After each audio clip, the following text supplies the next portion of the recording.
And then I look down and I see that there's a rope around my neck. I noticed the rope around my neck and I started screaming. And I said, there's a rope around my neck. It's a straight up noose. It was a noose. It was a noose that was whether tied in 2019 or whatever. It was a noose. Somebody tied a noose. That's what I am saying. It is a noose. A few moments later. No. Finally tonight, he's been called perhaps the most dominant athlete in any sport in this entire country. I see the eagle eyes is what I call it. He looks like an eagle bearing down and looking on his prey. What's going on, everyone? Jeremy here from The Quartering, and I do often cover much around tech censorship, and it seems like Overwatch is a particularly soft target. It's a game that holds its own in popularity. It's got Overwatch 2 coming out later this year. Its Overwatch competitive league has been mired with hilarity, like not allowing fans to do the OK hand symbol at events.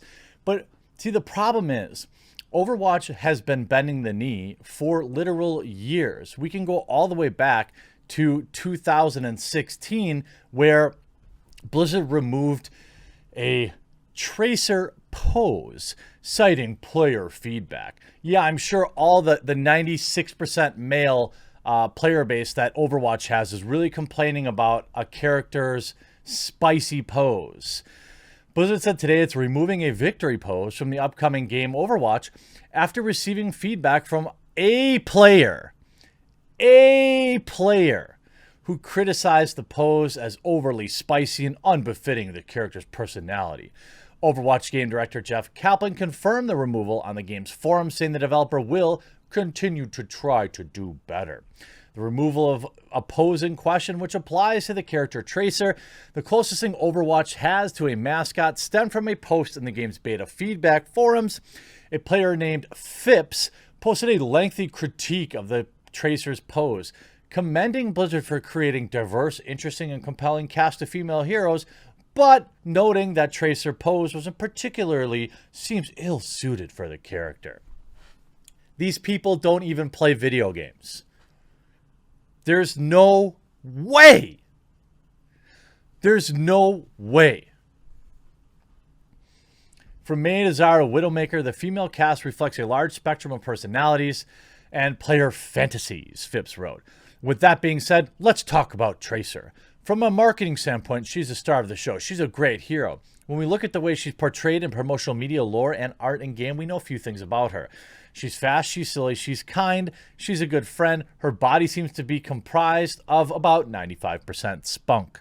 Phipps notes that the majority of the artwork in the videos for Tracer support those character traits, but her over-the-shoulder pose seems out of place. That was it. Why is that too spicy? I don't understand.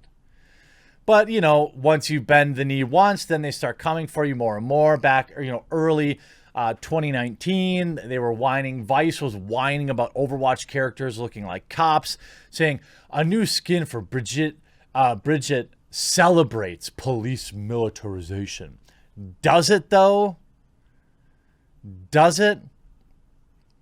Blizzard is so pathetic that it takes but a mere mention of being offended. And none of this stuff, by the way, it's funny to me. Well, no, it's not funny. It's pathetic. But the reality is this. This doesn't affect gameplay. It's not that big a deal. I understand. However, if that's true, then why are you so worried about offending people? These people, as I've said, and I will continue to say, they don't play your video games. They haven't ever played your video games. They make a career out of whining about your video games. Go to any website like Kotaku or Polygon or the pathetic VG247.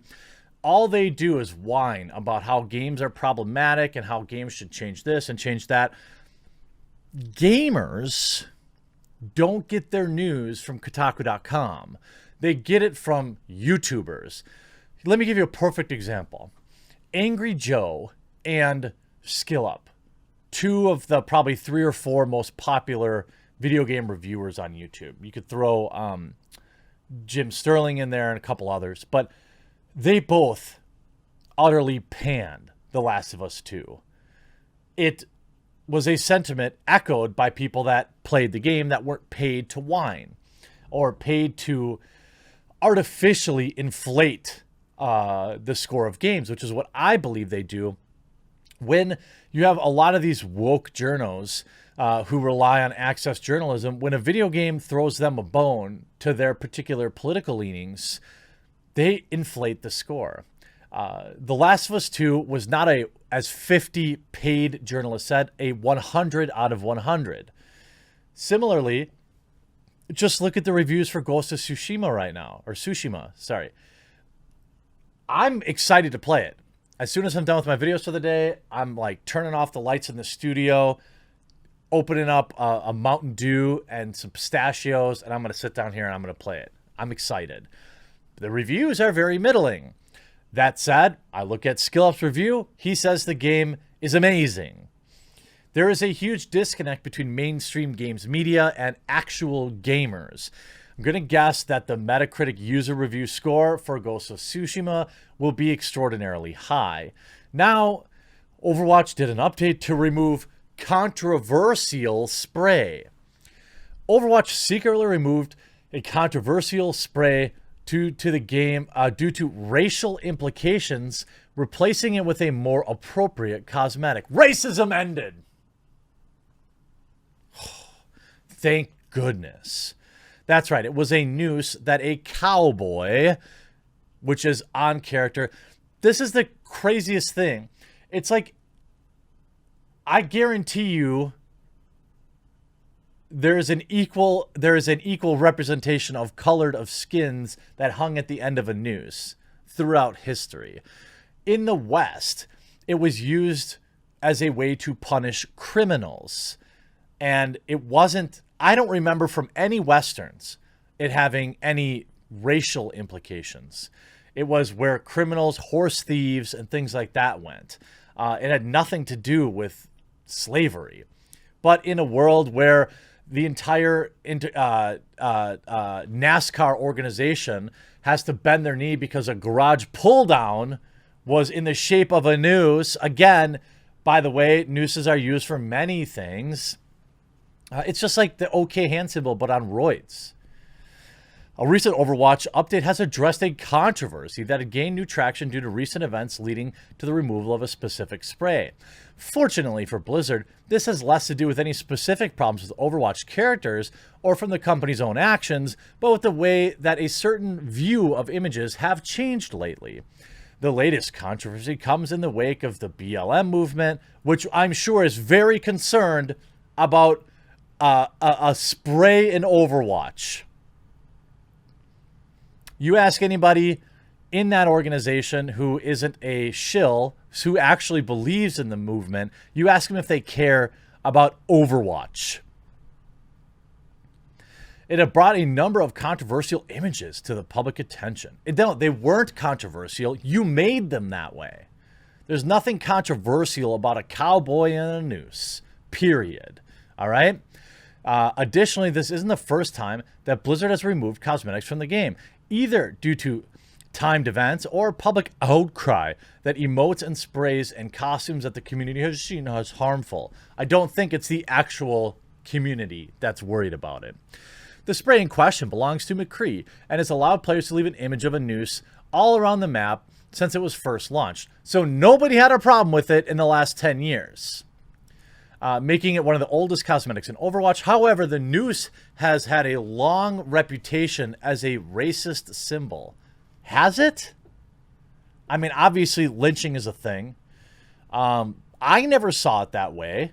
That doesn't mean that it doesn't, I suppose. As a result, it has been removed. Although Blizzard has been quite quiet about the exact reason for its absence in the game, it silently made the change with no official statement. In addition to removing the noose, Overwatch has also replaced the spray with a new symbol that equally fits the character and style of McCree, without the racial perception. The new image now shows an upside-down horseshoe. Not upside down! Problematic! For players who back this type of concern, it's comforting to see a large company like Blizzard make these kind of changes in Overwatch. This is especially poignant for a time that the diverse cast of characters have been one of the more inclusive franchises in recent years. Yeah, well, none of that has to do with gameplay. Nobody actually cares. But, you know, again, here's an excellent Twitter feed if you want to get at things in the video game industry.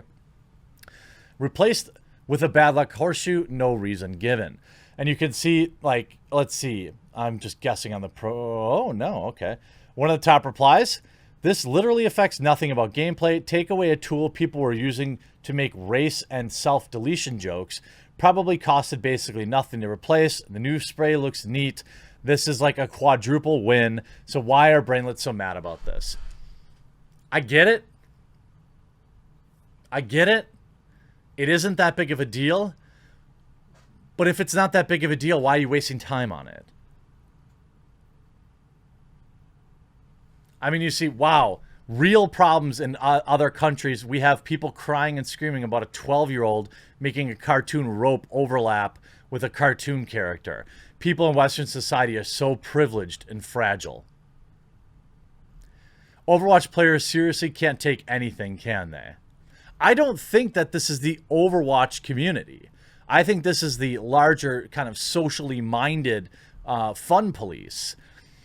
Video games, not all, but video games are taking a risk allowing players to really do anything about it in real life. Who cares? I mean, right, it doesn't matter. But it's just a worthless do-nothing decision that doesn't have any real effect, but it gets them some retweets and coverage. Good job, Blizzard. Maybe check into what China's doing with Muslims next time you cash that big check from them. Hope you enjoyed this video. We'll talk to you again real soon.